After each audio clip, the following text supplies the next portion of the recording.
Hi everybody, and welcome back to Modeling and Simulation. In this video, we're going to talk about NetLogo again, and we're going to talk specifically about the second type of agent in NetLogo, and that is the patches.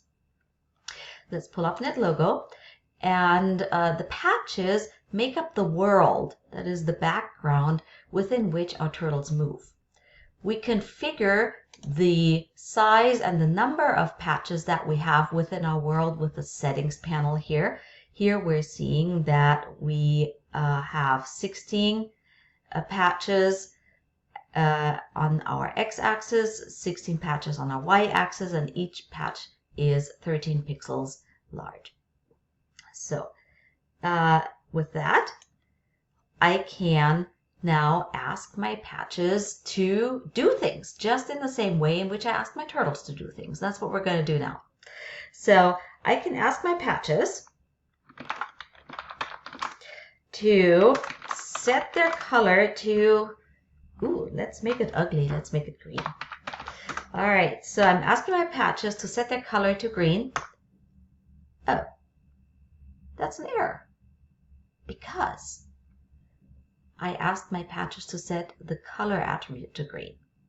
Now the color attribute belongs to turtles. Patches can change their color, but the attribute is called different. It is called P color. So now if I say, well, set P color to green, that's what we get. So of course, this is rather ugly. Now, let me clear the drawing here.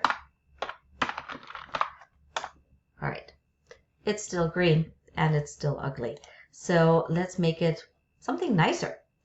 I can, in fact, and we've seen that that patches have coordinates, right? I can set my color values of each individual patch to the math of their coordinates. Let's do that. So I can ask my patches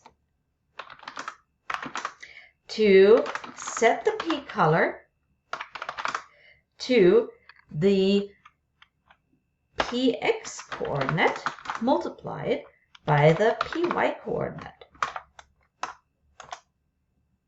That's a whole lot nicer, isn't it? So here the patches have set their color. Now the cool thing is that the turtles actually have access to the colors of the patches. So the turtles can set the colors of the patches, not just the observer. So let's do that next. Let's make 100 turtles here.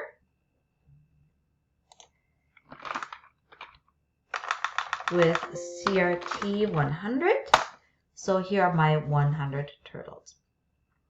Then the next thing I can do is I can ask my turtles to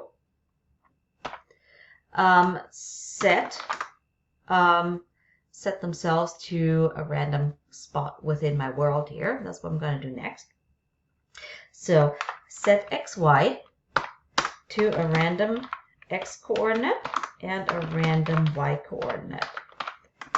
All right, so now my turtles are dispersed all over the place, and now I can ask my turtles to set the color of the patch that they are on to their color, and this is where we see the connection between P color and color, and this is going to be the interesting part here. So I can ask the turtles